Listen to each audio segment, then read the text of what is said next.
Welcome to another episode of Listen, Learn, and Love, hosted by Richard Osler. It's a Saturday morning here, an October morning, beautiful fall day, and I'm here with my friend Tyler Barber. Welcome to the podcast, Tyler. Thank you, Richard. Really glad to have you here. As part of introduction, Tyler is gay. He is down at Southern Utah University in Cedar City. He is a French major. A political science minor. I may have said he's 25. He served a mission in the Paris, France mission. He has since stepped away from the church. He's not currently participating in the church. But I wanted to do this podcast with Tyler because he's become a friend of mine. I spoke at an event sponsored by the LDS Institute in Cedar City about a year ago, and Tyler helped coordinate that and bring people in from the college there, and we had a great attendance. And I just recognized Tyler as a fellow human being and thought that it would be great for Tyler to share his story. We want this to be a story that just creates bridges of understanding between LDS parents and their LGBTQ children, between local leaders and LGBTQ members. Tyler and I are part of the same human family. We were in the pre-existence together. We fought for the same things, and even though our roads are different at this point, this is a podcast about trying to find common ground and supporting each other in their individual roads. So is that a fair introduction, Tyler? Yeah, I think that's pretty fair. I agree with it. I served as a singles ward bishop in the Magna West Valley area. Hunter High was in the footprint of that ward, and Tyler grew up in that ward. And so Tyler was never in my YSA ward, but we have lots of mutual friends from that experience together. So that's another connection point I have with Tyler. Let's start with, you kind of stepped away from the church and then you decided to re-engage with the church and then served a mission. Talk about, and I think as our listeners, I said up front, you've now stepped away again. Just talk about why you stepped into the church and ended up serving a mission. I think one of the biggest things with me is I still had that belief in God, even when I stepped away from the church. And so I constantly that was on my mind. I was trying to figure that out. And so when I came, my aunt who lives about 30 minutes away, I'd go to her house every once in a while for the weekends. And I always remember dreading Fast Sunday because we were always there on Fast Sunday. So I was trying to escape going to church, but eventually I decided to make an active thought to pay attention and listen and really get as much as I can out of the meeting, since I was going anyway. And that's when I really started to, I had a feeling at that moment that that's where I belonged. That's where I needed to be. And so I just continued with that. And I would make the trip 30 minutes to go up to Bluffdale, about 30 minutes.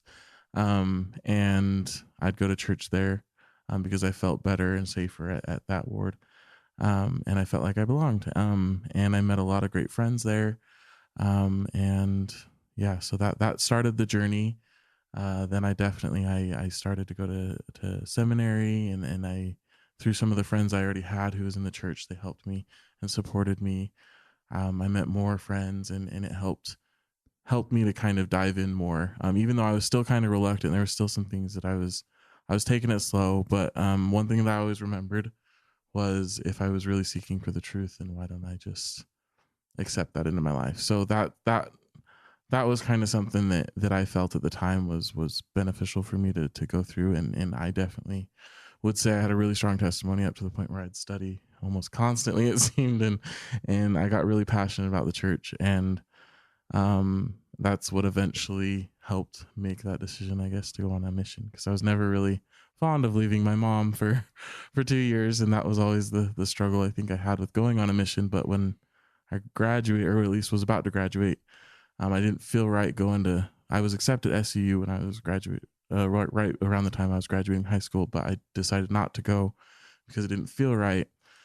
And eventually got to the conclusion that I needed to serve a mission, that was what I felt like I needed to do. And so that whole process of just preparing for it, I guess, paid off, and it helped me to continue to prepare with my now at that moment singles ward bishop, who helped me through a lot of things that I was working through to eventually be able to serve a mission. Did you open your call in front of a lot of people, Tyler? Did you open it just by yourself? I don't know what it is about. I think I was super nervous, and so I really felt like there was a lot of people that helped prepare me for it. For one, a lot of people that were supporting me, and so I wanted it to. It didn't feel like it was just for me. This was an accomplishment for a lot of people, and the friends that I had, they were looking forward to a lot. Some of us were going at the same time, and so I invited anyone and everyone. I'm like, whoever wants to come who supported me in this, I really wanted them to be there. And so, we had a map on the wall and said, guess where we're going, stateside or international. My mom was actually the one that got it right because she knew. Wow. Yeah. So she put it right on Paris. So, but yeah, I've always dreamed of going to France and Paris, and I studied it ever since 6th grade. So it was a huge passion of mine leading up to it. So finding out that that's where I was going was not only a shock, but a huge, huge blessing, because I knew that would help in multiple ways with my life. So, thanks for serving a mission. It's a big deal to leave our country and spend 2 years in another country. And yeah, France is kind of, I think, a pretty exciting place for most Utah missionaries to go. Yeah. And some places are less exciting, but all places are hard. Oh yeah. And I don't think the French people are particularly interested in religion, and maybe not even fond of Americans these days. So you're fighting a few uphill battles there in a beautiful country. So before we prepared for this podcast, I went on Facebook and kind of saw who our mutual friends were. And one stood out, who's a young man who served a mission from our ward in France, Elder Chase Player. Mm-hmm. And talk about, he was your companion, and I think you had a real family tragedy occurred during that companionship. So kind of leading into maybe that companionship, I struggled a lot on my mission with huge anxiety, crippling to the point where sometimes I couldn't even leave the apartment. And that was a lot with Chase, actually. I struggled. I felt horribly bad, especially looking back, because he almost had to drag me out of the apartment some days. And that's honest. So it was hard. I don't know. I still don't know why I had that anxiety, and what was maybe the cause, but I definitely could not function very well. So first of all, he helped me with that, even not knowing that. So if he's listening, that I thank him for that. And I should reach out. So while I was we were in Van. No, we were in Amiens, and then after I went to Van. So we were in Amiens, which is the northeast part of France. And so I remember walking down the street. We were just about to go home from proselyting. I think we were running late, so it was kind of like a shock to get a call from President, and we're like, crap, we're not even in our apartment. So it was just about transfers. So we were really nervous. We're like, is one of us going to be made an AP? I'm hoping it wasn't me because of the struggles I was going through, or any leadership position for that. So we kept thinking that he was going to be made AP or another zone leader or something like that. And so that's what we thought the call was for. So we're like, okay, we got to get home. We got to figure out what's going on, call him back. And before it's too late, so we don't get reprimanded or anything like that. And so I remember getting back to the apartment, and he was the one that called President, and he gave the phone back to me, or not back, but he gave the phone to me, and he looked concerned. And I found out that my father had passed away. Wow. And all these emotions are coming back. Sure.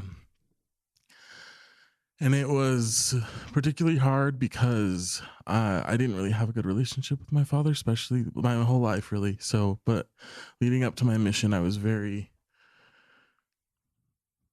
frustrated with him. It's honest. It's okay. And so he found out about his death and decided to figure out what was going on. I was able to talk to my mom, and we made the decision that I was going to come home for his funeral, which led to another problem because the funeral was only a couple days later, and so getting home was going to be hard. So there was a huge miracle, and I won't go into too much detail, but it was a huge miracle to even get home, and so I was able to go home and be there with my family. And that, I think, was the biggest reason. Even though I didn't have that huge relationship with my father, and I struggled with some of that, I think I really needed to be home for my family, which most of them were not part of the church. So in my mind, I'm like, I have to be there for them, if not just to be able to help them through this moment. So. And then you came back to your mission. Yes, and then immediately I returned, and that was one of the worries that my mission president had, because of the struggles I had. He was worried that I wouldn't be able to come back, that I wouldn't feel, and I had made a huge decision from the beginning of my mission to consecrate this time, and I'm like, I'm going to stay on my mission no matter what happens, and that was a promise that I made, and so I stuck to that for my whole mission. And was Elder Plyer your companion, or did you have a new companion because of that time? So he was my companion for another like day or two, and then we transferred, and I got sent. He got made, I think, a zone leader in the same area, and I got transferred to all the way to the west side of France in Vannes. So interesting. Yeah. Who made the decision for you to come home? Did you make that decision? Did your mother make that decision? Did your mission president? Was kind of a joint decision? So I feel like I was the only one that not wanted, but was actually pushing for me to come home. Everyone kind of seemed to already accept the fact that I would not, because it was so close. And so it was definitely something. I guess I can go through a little bit of that process. I struggled because I never, this is weird, but I had a feeling early on my mission, and I almost felt like I was prepared for this moment, because I felt like I thought about stuff like this. I was like, if anyone dies, whatever happens when I'm home, I'm going to stay on my mission, and that's how passionate I was about the mission, about the gospel, is I was going to stay. I was going to go throughout my mission. And I wasn't in that, and that's just the thoughts that I had. And so when I found out the news, I decided I heard about my president told me, and I can't remember the exact timeline, but I remember sitting down at my desk, and I had a picture of my family at my farewell, my dad included. And I just kept thinking, what can I do? What can I do to help my family at this moment? What do I need to do to be there for them in spirit, or whatever I need to do? And it was just this overwhelming feeling that I need to be home. I really need to be home for my dad's funeral. And that is comparable to the decision to come on my mission. It was exact certainty. This is what I need to do. And so that was a huge, I think that's where I had the most faith in my life, that in something. And so I literally I had to fight almost everyone to convince them that I need to be home. And so my mission president would, nothing against him, because he's a great man. But he tried to convince me to stay because of what I was going through. So I totally understand why. And since it was so short of a time period, so we'd have to get approved by the general, or some general authorities. I don't know the line, but we had to get it approved.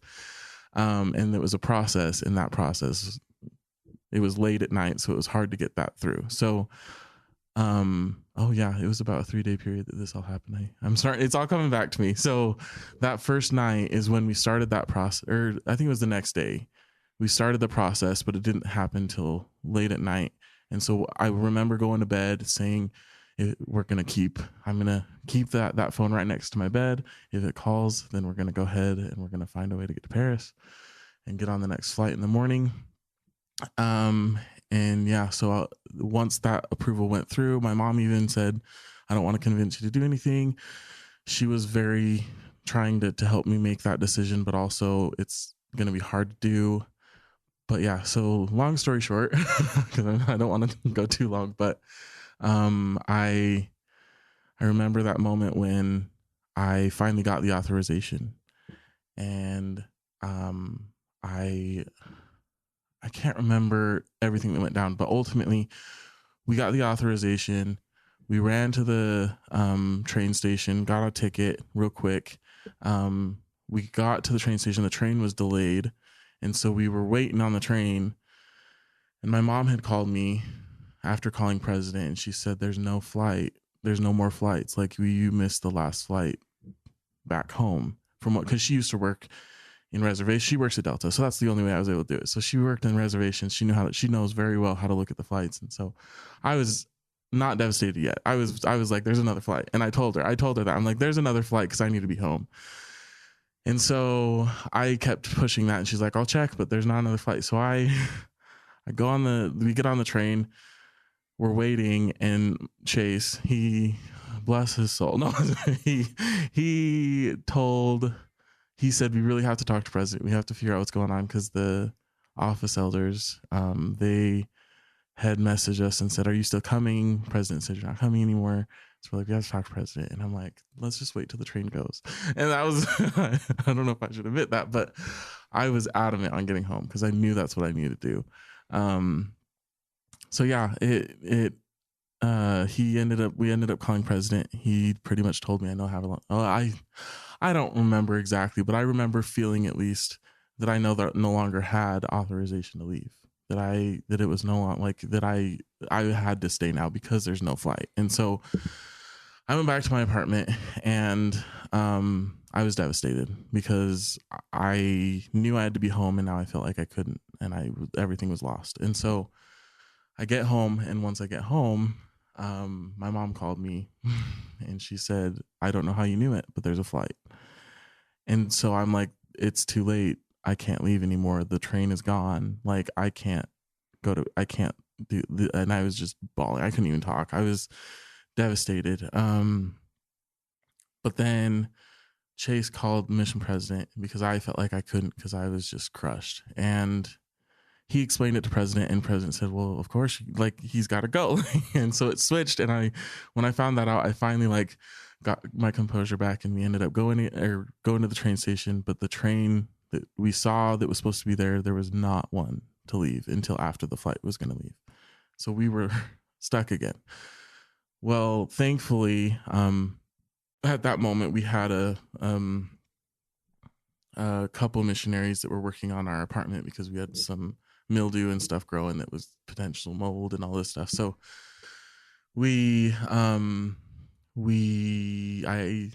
don't know how I had the courage to do this, but I asked them if they would drive us to Paris, and we were about 2 or 3 hours away, and they said that they would and all this stuff. So we got in the car and they drove us to Paris, and I made my flight. And that was the process of getting that feeling of, I don't feel like I was fighting against anyone, but they were all thinking logically, and I totally understand, because that's kind of how I think too. But I, at that moment, knew that that's what I needed to do. And it just, more miracles that happened that we probably don't have time for. But what's your dad's first name? Mark Barber. Yep. That was kind of an unplanned part of this podcast. Yeah. I just actually really glad you told that whole story. Elder Player, if you're listening, mission president, if you're listening, couple, if you're listening, this is kind of complex sometimes, you know, Yeah. and I love the way we all came together to get Elder Barber home and trusted that this was the right thing. And it was an unusual situation. Yeah. I don't think we normally do that, but I love the principle of exception, is where we sometimes receive inspiration that's an exception. Mm-hmm. And we follow that. And that's as we follow the rules, I think have permission to receive times where the principle of exception applies. Yeah. I love Elder Player, calling back to your mission president once you learned it was a possibility. But this is a tangent, but culturally we've celebrated missionaries that don't come home for a family death, and we sort of elevate them as more righteous and more faithful, and this is the right thing to do. And I'd probably like to stop doing that as a culture. Yeah. And just acknowledge that it's really hard to be on a mission when a family member dies, and at times it's the right thing to come home. Yeah. And we should, as much as we can, allow the people that probably need to receive the revelation, if that's the right idea, which is the family, in this case, you or your family back home, as much as we can to honor that, and not then think you're less faithful or you're less committed to the church because you felt to come home. And I recognize if I were a therapist, I'd probably talk about the importance of coming home to grieve properly and to be there of your own dad's funeral. And even though that's really hard, Yeah. Potentially the long-term benefits that will be to you, that you're home and you were a part of that and you connected during that important monumental moment in a family's time when a dear loved one dies, and perhaps just your whole family needing you there. Mhm. It's hard to imagine you being there. It just blessed your mom and everybody else. So I recognize that's not always practical or possible, but I do think that we should just kind of not create a cultural norm or a cultural standard, and honor everybody's feelings about that, and work to I do the agree. very best we can. Talk about being gay. One of the questions I always ask is, Mhm. Tyler, when did you know you were gay? Yeah. Because when you know you were gay and when you came out are often very different. Yes. And that's not a sign of weakness. It's just a sign of everybody's individual journey. Yeah. So when did you know you're gay, Tyler? You're 25 right now. Yes. I knew for sure when I was 12. That was when I really made that connection. And I I don't even know how to explain everything, but I remember once I realized that was the case. The culture that we live in, the society, the religion, all that stuff, that was all telling me that this was bad, that this was wrong, that this is not something that God intended. And so with that in mind, I turned to God. And this was, I think, around the time that I was actually not going to church anymore, that I realized this, but I had that strong faith in God. And I prayed and I said,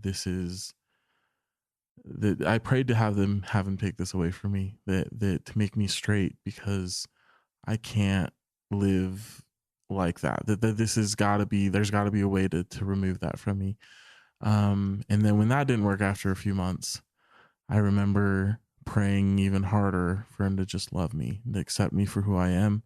And I don't remember receiving any profound feeling of anything, or I just remember feeling I need to be patient, which for me, I took that as like the final word, that I just need to work through this. And that's kind of how I interpreted that feeling.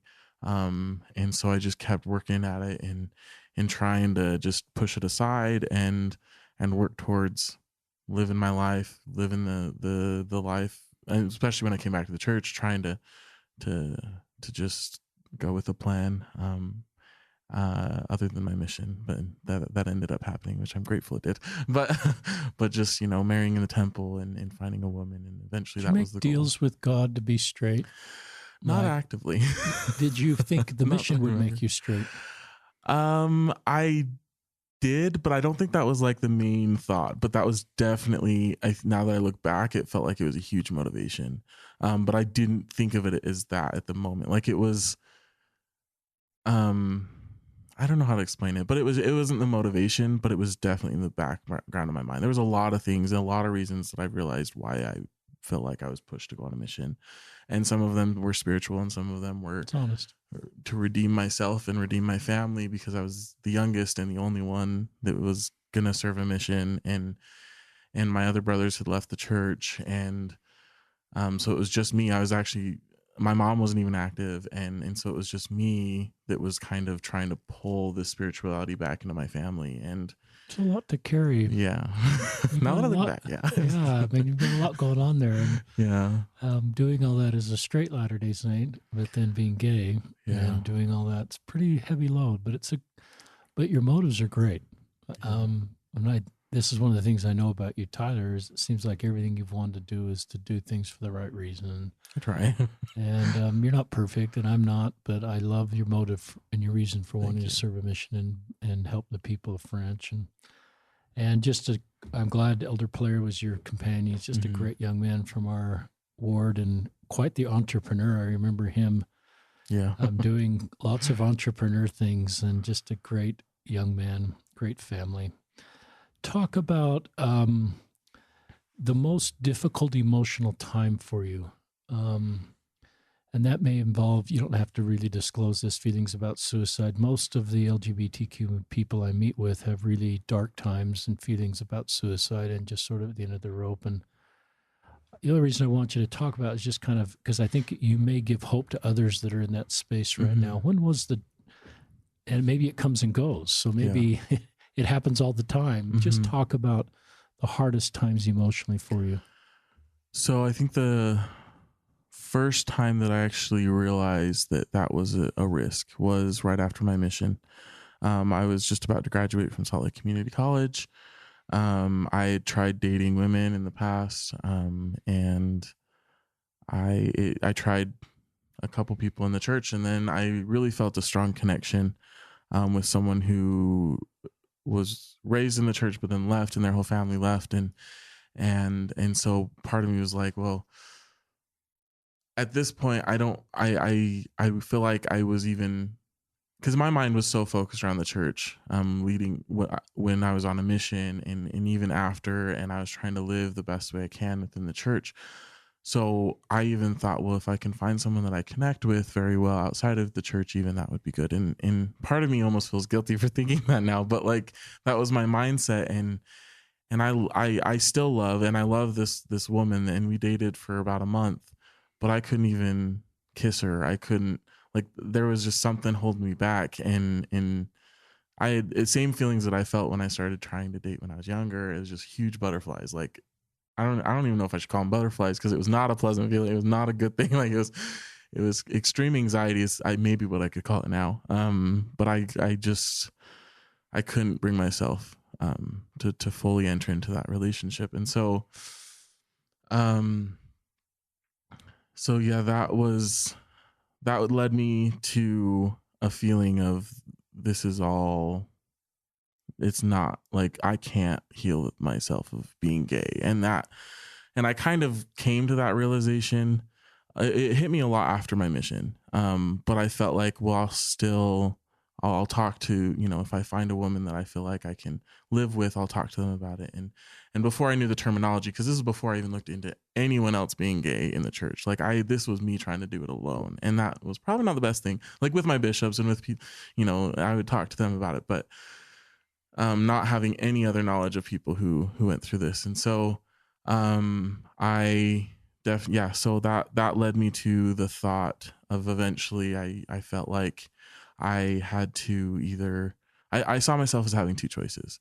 I either was going to go down the road I was going, and I knew at that I don't know what it was, but I had a huge, strong feeling that was going to lead to me taking my own life. And I wasn't at that point yet. And that road being trying to make it work with a woman. Yes, try to make it work with a woman, and try to. And you knew sort of that would just make you feel more broken and just remind you of the just a feeling that there's just brokenness in you. And I remember feeling a lot too that it really seemed unfair what I was doing, that I was trying to make. And that maybe add to your brokenness. Just you're going to add to someone's burden by who you are. There was a feeling of guilt to try to make a woman go through that life with me, that they wouldn't receive the validation that a straight man could give them and love them. And so I felt like my whole world was going to was crashing down, and was just going to only keep crashing down unless I started to accept myself. And so that was the two choices: either continue down that pathway or accept myself. And once I started to accept that idea that I could accept myself, I really started to feel a peace that I don't think I've ever felt before to that. Even deciding to go on a mission and deciding to come home from my dad's funeral, like the peace was at least comparable to those two decisions. And so I kept researching it. I actually went to France again right after I broke up with, it was right before I broke up with this woman. And to this day, we're still friends. We don't keep in contact because I started keeping contact, but we are friends. But I decided to look into that, and it felt like something I needed to do. Once I got home from France, I think it was certain that that's what I needed to do, was accept myself and come out. And so I started that. That was in May. I started that process pretty much all summer. doing more research, looking into, and my focus was people in the church who stayed in the church who are accepting themselves, and how to make that work. And so that was my focus for a long time. And then eventually I knew that there was a member of the church in my ward who was gay. And I knew him from like elementary and junior high. And so we would go to FHEs, and one time we became close enough where he just looked at me and he's like, "Are you gay?" I think he said, asked me, "Do you experience same-sex attraction?" And I said, "Yeah." And that was the first time I think I admitted it to someone other Takes than a like lot my of bishop. courage. Yeah. And so that was a really pivotal moment, I guess, in my life, that I kind of just accepted that. And so we talked about it, and he talked about his experience. And so I had a firsthand look. And then I think that's around the time where maybe your ward at least was brought up. I didn't know for sure if it was yours, or he just said there was a ward, that there's a bishop who accepts and loves, in a place where a lot of LGBT people go. I don't know if that was your ward or not, but No, I was trying to do that. We never really had any LGBTQ people outside of our boundaries come. Okay. But I started to Maybe meet with people that just needed a trusted adult to talk to. Yeah. But yeah, so he brought some people who were also experiencing that. They helped me through the risks of coming out and talk about that. And I thank them all for that, even if I'm not close friends with that friend anymore, due to some complications. I am grateful for that experience. But yeah, so that I think was the first big moment, coming back to the question of where I really felt that, those feelings, the negative feelings, and the feelings of potentially taking my own life. And thankfully I never have gotten to the point where I would make a plan. It was never that serious, which I'm grateful for. But there have been moments with different situations that have made it that serious again. What would you say to somebody that's suicidal? I think the biggest thing is reassuring them that I am care for them and that their feelings are valid. I think that's maybe a controversial thing, but what they're going through is valid. Their feelings to make that choice is valid. Not that it's a good, like, I don't even want to say it's a bad decision, because that is a way for them to answer a problem. For me, I don't want that to ever happen, and I would never encourage, and I never want that to ever happen. But for someone in that moment, they need to know that people understand that is a choice that is it. People say it's not an option, but to them it is an option. And I don't want it to be an option, and it shouldn't be an option. But I think helping them understand that I've been there, that I know what you're going through. Let's work through it so that you don't have to make that option. Because it's almost, people, when they make that decision, at least from what I've experienced and people that I've talked to, it's an experience. It's a last resort thing. And so helping them realize that it's not a last resort, and say, let's work through this. Let's just take it one more day. Let's get you help, and then work through these issues, but recognizing that is an option for them. And it's not one that anyone wants them to make, but also giving them that power that this is your choice. The more the control that they have on the choice, the more likely they're going to work through it, is my opinion, and what I've looked into. So it's a great answer. I love that answer. I love the way you actually validated this is an answer. And I think if you validate that, it's probably more and less likely that they're actually going to do that. Yeah. It's scary to validate it, though. It is. And you sort of think that, that I'm giving them a permission, but I think they need to know that you understand how difficult their road is, and how that is an answer in some ways to take away the pain. Yeah. And I think then, as you have a trusted relationship with them, you can help walk them around that road and help them see the future that they have, and a future like you have and others that have dodged that road. And then you're able to help others. We do talk about suicide a lot on this podcast. It's not just LGBTQ. It's obviously straight people and other people, and it's a real challenge in our society right now. Oh, yeah. I've talked about the Fallon model a little bit that someone else taught me about. It's just this idea that sometimes there's three circles. One is a feeling of not belonging, And that's one sort of factor. Another one is a feeling that you're you're messing up someone else's plan, or Mm-hmm. you're a liability to the family, or your being gay is messing up your eternal family. And that a conclusion then that everybody's better off if you're not here, which I believe is a lie of Satan, by the Yeah. way. I think Satan's real, but I think that's a lie. No one is better off. Even if someone steps away from the church, no family is better off with somebody that dies by suicide. Mm-hmm. And that's just a lie. And the third one is maybe, I can't even say this word, a propensity for higher risk and more spontaneous Yeah. behavior.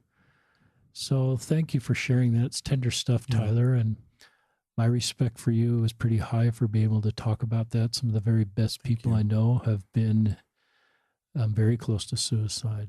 And it's not a weakness. No. It's not a spiritual, it's just the reality of the situation in some people's lives. And if we can sort of de-shame those feelings that you felt or those things you were considering, then I think it's more likely people open up and say, hey, this is how I'm feeling. And that's okay how you feel. You need to talk to people about how you feel. And I love what you did is validated how people feel. I tweeted out the other day, it's better to step away from your faith if needed than to die by suicide. I think we all know that, but some may think that's a binary that we have to choose one or the other. And I think we all agree that people are better off, even if they have to step away from the faith that they were born in and want to stay involved with it. It's better that they do that than choose suicide. Any more thoughts on that before we move on, Tyler? I think I would just encourage people to not be afraid. This is actually something we talk about in my job, but not in the same context, but like the same kind of idea is we talk about my job. I don't think that there's anyone who would leave the university because we cared too much. It's always because we don't care enough. And I think that applies the same way as if we get over that fear of not showing that care or showing that care too much. I think we have these fears of we don't know what it's going to be like. We don't know what they're experiencing. We don't know if we can handle what they're talking about. But if we just, nobody's ever going to be offended or think negatively of someone who cared too much. Yeah, they might be like, I don't know what their motives are, but you're showing that you care, and that the more sincere, the better. But I think that we need to really focus on just showing that we care, even if it's just simply a text saying I love you or I care, I'm thinking about you, or just giving someone a hug. I'm a big hugger. I like to give people hugs, tap them.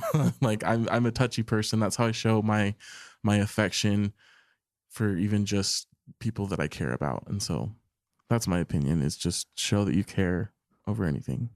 I love that. And I was reminded, I think it's in Matthew, of, the person that, did all these wonderful things. And then the scripture, that parable, that section ends, inasmuch you've done it unto the least of these, you've done it unto me. Mm-hmm. And so what you're talking about is what Christ taught. And he taught that, saying, if you really love me, you're going to take care of my children. Yeah. And even ones that have stepped away from our faith, and ones that, have a harder road, and we're just going, the doctrine is love. And the doctrine is we need to put our arms around you and just honor your journey. And to me, the foundation of that is the example that Christ did. It's not like I have to make up doctrine to do what you just taught, Tyler. Yeah, exactly. And somehow, or compromise any doctrine to just love you and love other people in my life that may believe or feel or look different than I do. Mm. That's a good transition into your job. Tell us what you do at Southern University. You're obviously a student there, a French student, but you have a job with the administration with Eric Kirby. Yep. So I work as an ACE, which is the title for Assistant Coach for Excellence and Success. Big title, big name to just pretty much mean a peer mentor. Our role is to help students help them through their first year at SUU, and it's transitioned to even mean their second year. And now we're even trying to make a push to have an ACE available, assigned to each student throughout their whole journey. So that's stuff in the works. But what I do is I've always been in the same position of helping those incoming students. So last year I had a cohort of students that I helped. I reached out to them. I informed them about things that they have to do to be prepared. And I just helped them through that first year to make sure that they have all the information they need to be successful, and also connect them to other resources on campus. We provide events. We help with the first year orientation, incoming student orientation called Thunder U. And so we do a lot of things to pretty much just help students become acclimated, which is a big word, but acclimated to college, university, and university life. So I love what you're doing there. It's obviously broader than LGBTQ. Oh yeah. It's everyone. Tell us about Eric Kirby was on our podcast. He was episode 38. I think he's the assistant vice president at Southern Utah University, and he made an Instagram post or Facebook post that just talked about his as an active LDS guy, and his love, support, whatever of LGBTQ. Do you remember that? Yes, I don't remember the exact post, but yeah, and just talk about, because I like his example as just what I'm trying to do is sort of say this isn't a binary thing where I don't have to sell out my church or my doctrine. In fact, it is my doctrine that allows me to do both, be a committed Latter-day Saint if that's my path, and support and honor LGBTQ people. Yeah. So I think with Eric Kirby, I had a class with him right before I got the job. I took his constitutional law class because that's something that, as a political science minor, I'm definitely passionate about, political science and the law and constitution and stuff like that. So I took that class not knowing what I was getting into. And he's a great professor. Even though that was just one class that he taught, it was asked to teach. It's not his full-time position, but there was a lot of ACEs in there, and I thought I was randomly just checking the website to look for a job, and that's how I applied to be an ACE, and that's how I got more affiliated with him. But he from that class, and this kind of shows his character and who he is from that class.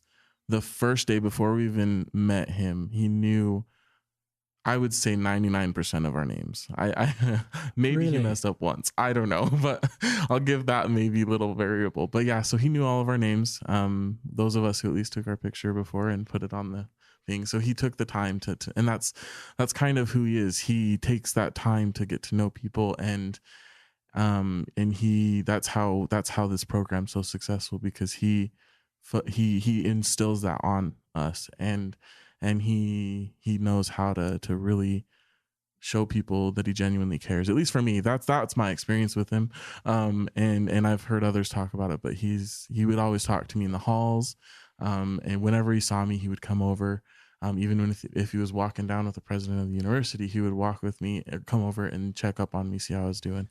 And I appreciate that. That's really, I didn't even know he was part of the ACES program, to be honest. I didn't know he was the one that in charge of it. I had no idea at the time. And so when I went to do my interview, because I think that was his first year when I applied 2 years ago. Yeah, 2 years ago. I think that was his first year that he stepped away from the ACES program, and we now have a coordinator who's my boss, Ryan Bailey. And so I went to an interview with him to get that job. And Eric Kirby, while I was waiting, he just sat there talking to me, and I'm like, I don't know why my professor's here, the assistant, like I didn't know why that didn't connect for some reason. And he would just sit there and talk to me, and that's just his character. And so and that he's helped me through some issues where I need to vent about the church, and he's helped me work through some of these things. And he's always been a good support of also helping me learn how to do self-care. And so, yeah, he was definitely, I think, one of the first men that I've been able to, in an authority figure, connect to. And so, how did he find out you were gay? So I was open. Once I came down to SUU, I didn't necessarily hide it. I had the rainbow phase is what I maybe should call it, where I had like a rainbow bracelet on all the time. I still wear my rainbow ring. But I would wear like shirts that just because my biggest thing is I didn't want to justify why I wasn't dating a woman, why I wasn't married anymore, why like I didn't want to have to justify that to people anymore. And so I was open. I didn't push it, but I didn't hide it. And maybe in some ways I pushed it, but not like in a super intrusive way. And so and then he also saw me with my ex-boyfriend one time, my only boyfriend, I guess. And I went to spring orientation right before the semester that I had class with him. And I went there and he saw me there.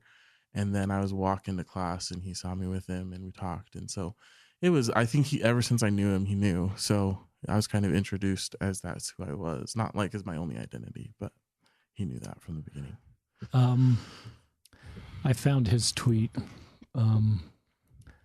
That is the reason I connected with Eric Kirby, because this tweet came across on June 3rd of 1918.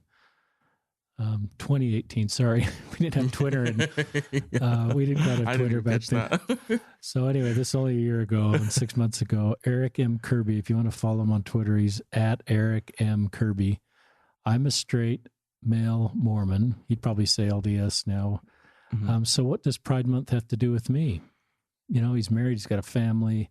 Actually, a lot. Happy Pride Month to all to agree to. Then he has a list here. Treat others with fairness and dignity. See all as God's children. Appreciate diversity. Provide more safe and welcoming spaces and show more love.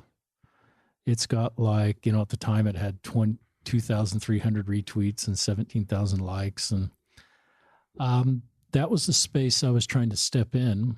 And still I'm trying to do a good job of that. And so I just love that. And it's interesting. Did it help just to have, you know, somebody like Eric, a guy in the church, a straight Mormon guy, LDS guy that just, is that more are those sometimes relationships helpful to you or even more helpful just to feel like this is a guy that probably naturally shouldn't accept me, that still keeps me in his circle of friendship? Yeah, no, that was extremely helpful. That's what I needed.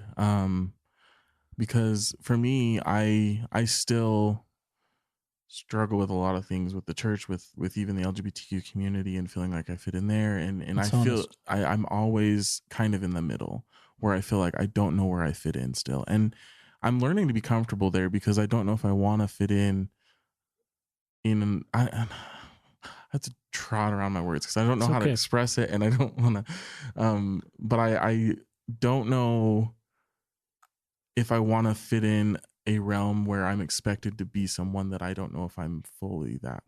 That's okay. Or I want to be who I am is what I want to say. So I don't know if I want to fully fit in different places. So that's a weird concept, but so I think having those people that are in both communities and being able to be that bridge is where I fit best.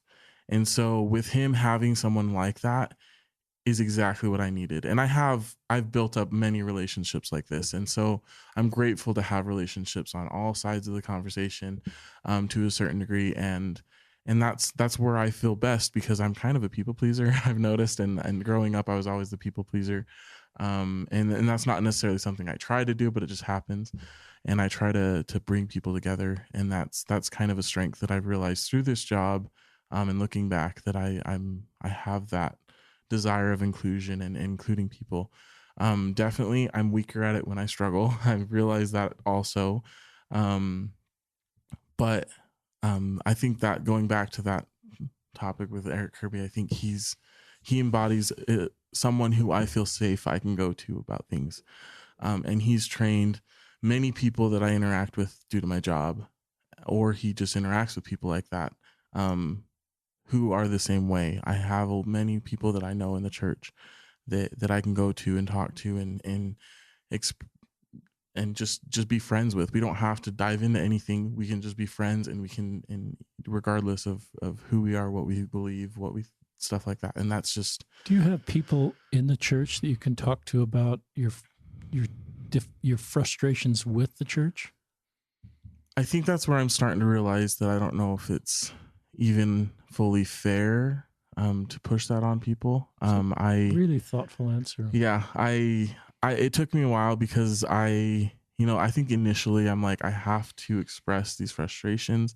So first of all, people who are in the church that are struggling with it can know that they can go to me. But second of all, so that people who are maybe the ones that not even knowingly are creating that culture can know what to change. But at the same time, I feel like I've noticed that it's kind of intrusive on people's comfortability, and that should be respected to a certain degree. I also believe that there are some things that I think I can still bring up, but when I'm talking face to face with people and I bring up some issues that I have, I notice I don't know, I notice a lot of body language, a lot of things, and maybe it's my anxiety just reading things wrong. I don't know, but I've noticed that people kind of pull back. And that's natural. And that's, sometimes some people would say push on that, and that's okay. That I'm not against people pushing against that, but that's not something I want to do anymore, at least. And so for me, I don't know if I have anyone that I feel comfortable enough pushing on with that. So I guess this is a good segue into I've decided to blog and create a blog.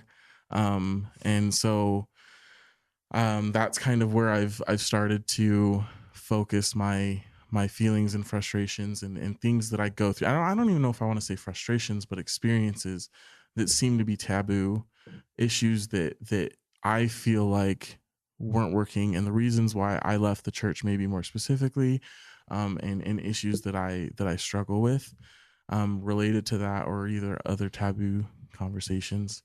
And so that's kind of what I've learned to balance with. Tell our listeners the name of your blog. So the website is mytabooolife.wordpress.com. And my taboo, TABOOLIFE.wordpress.com. Yep. I like that you're writing. I think writing's therapeutic, and I like then that people can know how you're feeling. So those that want to engage in how you're feeling can kind of process it perhaps online. Mm-hmm.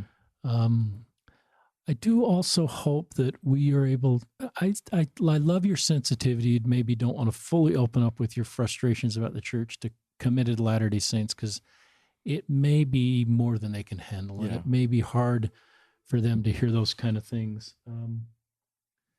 So I get that.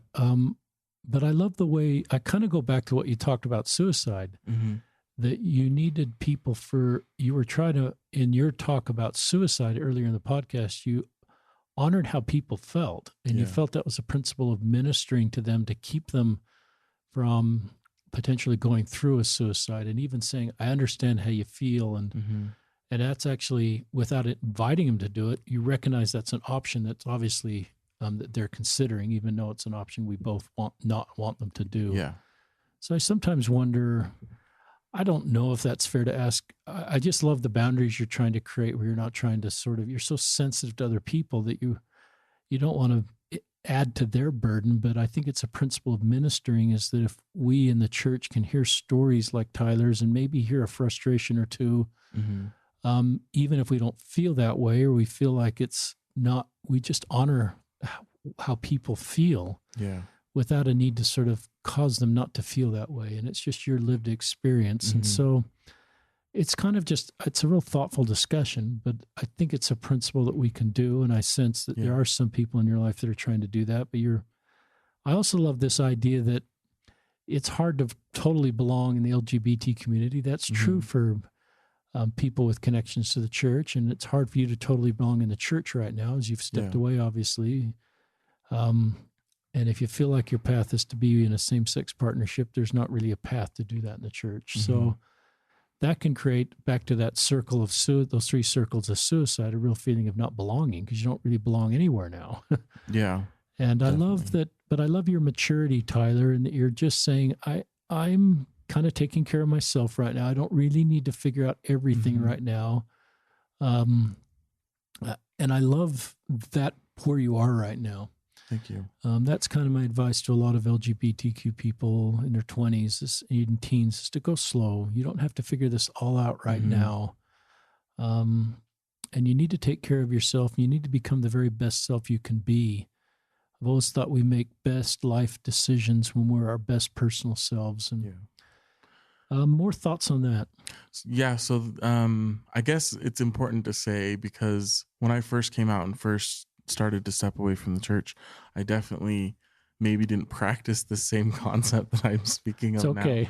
now. It's a journey. Yeah. And so that's come from lived experiences and trial and error. I definitely I got in I don't want to say got in a lot of trouble, but I think I've lost certain trust from others, and others lost trust from me, because when Elder Oaks was first made the first counselor, I struggled a lot with that, because he's one that adamantly talks against the LGBTQ community. And so I posted a frustration about that. And my post, the words that I said, I think, were not very intrusive. I said that I wasn't going to let it affect my happiness. I was going to just try and, at the time I was a lot more focused on still, believing in God and all that stuff. So I definitely respect it. I'm like, God's going to help me work through this and I'm not going to let it affect my happiness and my struggles. But I did post an image that had some of the quotes that Elder Oaks had said towards the community. And so that sparked an uprise from some of my family specifically, I think was where it hurt me the most. I had quite a few people that were attacking. I wouldn't say full on attacking me, but it seemed like they were coming at me with a lot of frustration and anger, even though what I had said was not controversial, but the post was of things that he had said that was controversial. And so it seemed like I was being extremely negative, which I had, some of the posts I'd posted, I'm not going to lie, I posted some frustrations, and I recognize that. And I don't necessarily apologize, but I recognize that maybe that's not the best way to handle it. And so that I think was one of the biggest moments where I really struggled with that. And I recognize that maybe, for me, Facebook, the way I saw it was a way that I'm connecting with a community and helping others who frustrate or are feeling the same or similar things can relate and find that peace. Cause that's how I found it. I found a lot of these stories that I studied into when I was coming out or struggling on Facebook and social media and different places. So for me, that was a community builder. So that's kind of the motivation of why I'm like, since it helped me, it can help others, because the new generations are coming up on social media. Like that's how we connect. And I'm not saying that as a bad or a good thing. But that's what the motivation between a lot of those posts is, to help others who are struggling or feeling the same thing, that they can come to me. And that's an option. It's honest. And I know in my own journey talking about this, it's taken time to talk about my love of the church, my support of the church, and also support of LGBTQ people and some like you that step away. Yeah. And it's probably harder for you because it's your own life you're sharing there and your own feelings. And so, I don't have any advice for you. I just acknowledge the difficult road that you're on as you share your feelings and how that can be difficult. And, I remember I was talking to a former mission president. He was talking about how one apostle came and to his mission and how all the missionaries take notes while he spoke. And then the next apostle came 6 months later and told all the missionaries, don't take notes. I want you to listen to exactly what I say. And another general authority taught me the principle of personal preference and just how and so I sometimes manage what I hear from Elder Oaks is a personal preference. I think all the brethren believe in the same doctrine. And I think everybody knows the doctrine of our church, that marriage is between a man and a woman, and a same-sex marriage is outside the doctrine of our church. You know that. Yep. I know that. I'm not asking that to change. I support our doctrine, support our leaders, but I think sometimes leaders have a personal preference about how they talk about that doctrine. Yeah. And I recognize Elder Oaks has a personal preference, the way he talks about that. And and I don't mean to say this doesn't mean it's okay. Most other general, members of the 12 don't talk about it quite like Elder Oaks. Yeah. And so I just recognize, and is it possible that personal preference of him to communicate the same, all the 12 agree in the same doctrine, but his personal preference, the way he communicates that, often makes it harder for LGBTQ members to stay, and families that have LGBTQ members that are barely hanging on. Is it possible that personal preference makes it harder to stay?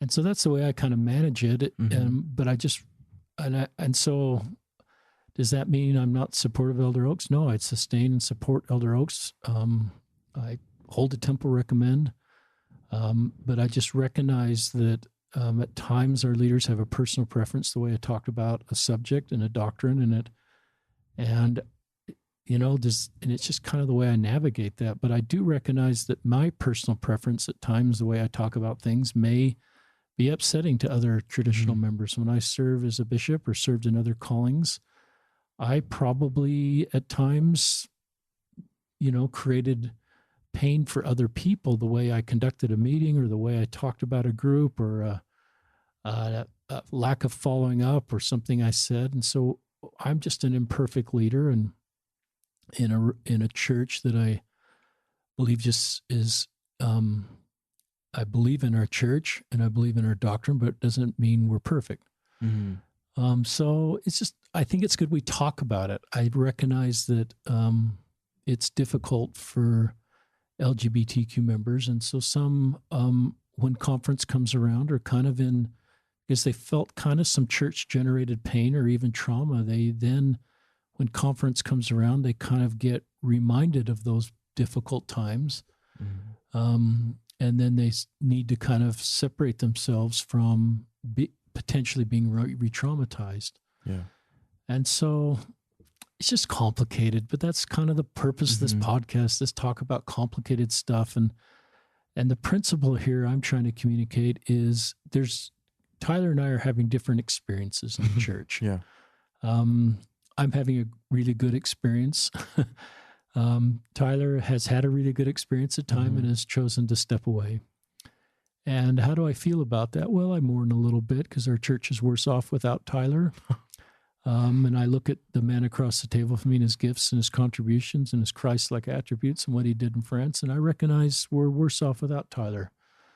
But I also recognize that, this is what Tyler's felt is the right path for him. So I'm just going to leave that at the Savior's feet. Thank you. I'm not responsible for judging you. There's no doctrine that says that I, as a rank and file member, get to pass any judgment on you, Tyler. Thank you. And so I just admire you, and I've interacted with you a little bit, and I think you have a great life ahead of you. And I love what you're doing with ACE at SUU, and the work you're doing to make sure every student feels welcome. Thank you.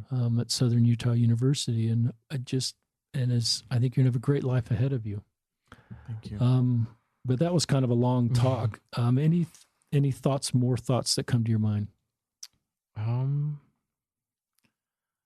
think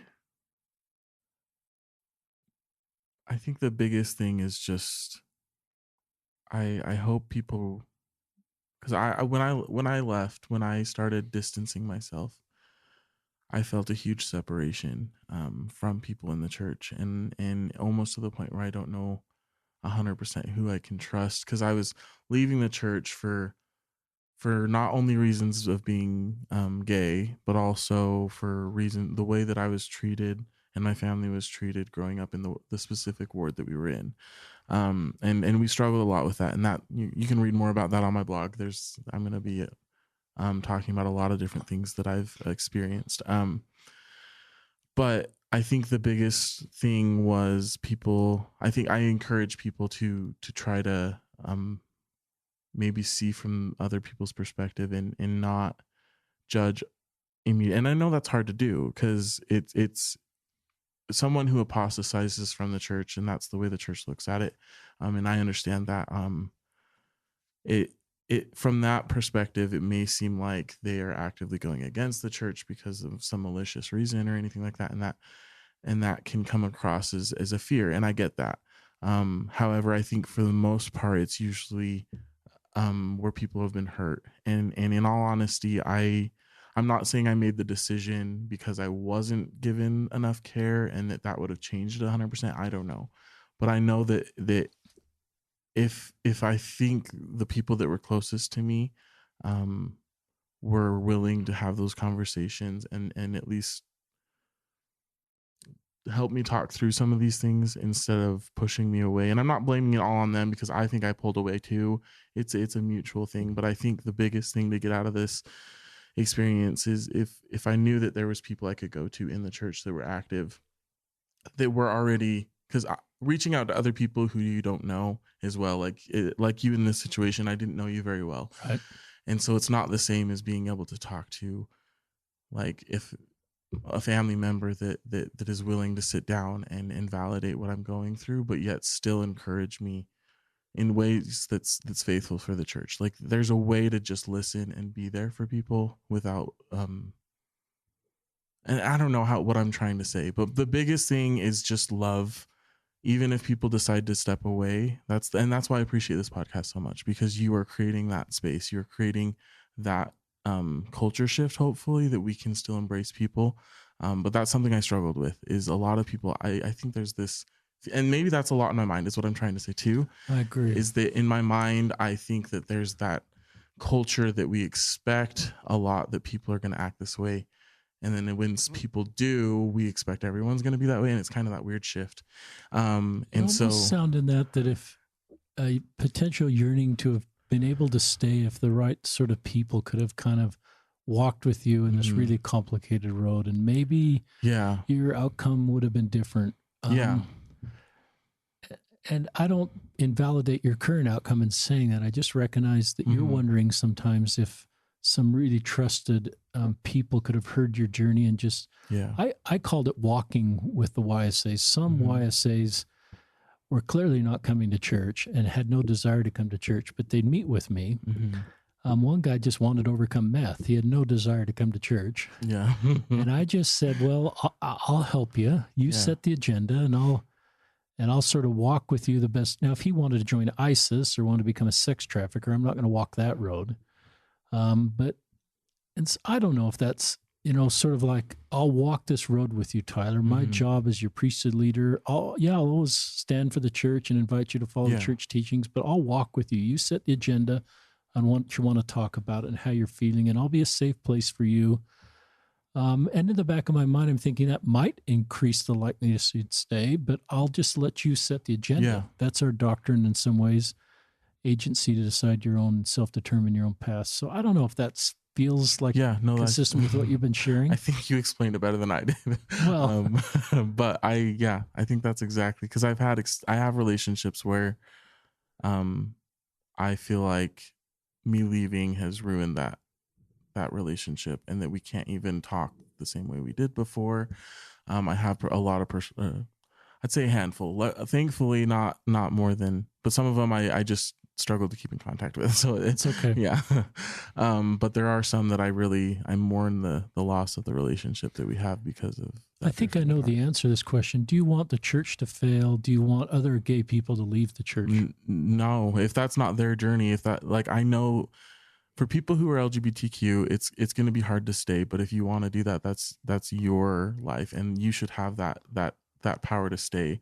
I would not encourage anyone to leave the church unless I'm just encouraging people to do what they feel is best for them. I'm not going to be advocately going to the church and saying leave the church because of this reason. That's not something I want to do, and that was never my intention. Even posting some of the frustrations I had, I just wanted to feel validated in those frustrations, that recognize that these are things that I struggle with, that these really are valid concerns. And I think that maybe is the frustration that I had, that was never recognized by people. And not never, because there are people that have. That's why I have such good relationships with people in the church. But there are some people that that never happened with. And that's what I mourn, is not being able to have a relationship after I've left. I thought you'd answer that question that way. And that's where I love where you are. And I would call it a really mature place, where even though the church didn't work out for you, and there's anger and frustration, and you really worked hard to make the church work and served the mission, did so much good, that then, you know, you have a maturity to recognize this isn't, I don't want to pull other people with me. Mm-hmm. Just kind of honor how I feel in my journey. And that's really comfortable space for me personally, is to where you are. I sometimes talk about the difference between an anti-Mormon or a former Mormon. In some ways, you're a former Mormon. Yeah. Who just wants sort of permission to live your life. And an anti-Mormon obviously wants the church to fail and other people to leave. But I think even on your road, it's okay to listen to and kind of acknowledge the pain of why you left and validate you why you left. And some people would say, well, how can I do that as a committed Latter-day Saint? And to sort of acknowledge, and I just leave it at the Savior's feet. I mean, I just recognize that I don't know. There's a scripture, and I think it's Nephi. It says, nevertheless, I do not know the meaning of all things. Yeah. And so I recognize your road's just harder as a gay Latter-day Saint. And when I was your age, I had an authorized path to find a companion that was consistent with the church, and I recognize you don't. And it's a pretty hard road that you face of a life, if you want to stay in the church, of being alone and being celibate. And some do that, and we support them. But even if those choose to leave, we kind of put those guys up and women on a pedestal. And sometimes then if they leave, they become the villain. And they're really just the same good person. They just felt like that, they just felt their path was different. And so I think I don't want to make you the villain, in other words. I don't want to make you the hero for going on a mission to Paris. And if I were at your homecoming, I bet it was an incredible homecoming. And I bet I felt a great spirit as you reported on your mission in France, and I sense your good spirit. And now I don't want to make you the villain, Tyler, because you're the same good person. And I feel a good spirit around you. I feel a desire to do what's right. I feel a desire to help other people like you're doing at Southern University. I feel a desire to try to find common ground. And I feel a real yearning, because it's hard you don't really belong in any community right now. And I think you illustrate that pretty well. And then potentially the difficult feeling that is emotionally to not fully belong anywhere. And so I'm glad you're still here. Thank you. And any thoughts you want to share just in closing? Well, I'm just grateful for this podcast and this opportunity. I think this is conversations that need to happen. And they're hard conversations, and I think I recognize that. And I'm trying to be more empathetic than I have been in the past to that. And so I just am grateful for that opportunity to be part of this conversation. So Tyler Barber, thank you for joining us on this podcast and just having the courage to share your journey. I love you, brother, and I believe in you. And you have a great life ahead of you. And I'm glad that you found, you belong to Southern University right now, Southern Utah University. From what I sense, and you're doing good work there, and who you are is valued and needed and being put to work. And everybody needs to feel that way and feel they're contributing. So you're contributing in so many ways. And I'm grateful for your courage to come on this podcast. So thank you, our listeners, for joining us on another episode of Listen, Learn, and Love, hosted by Richard Osler.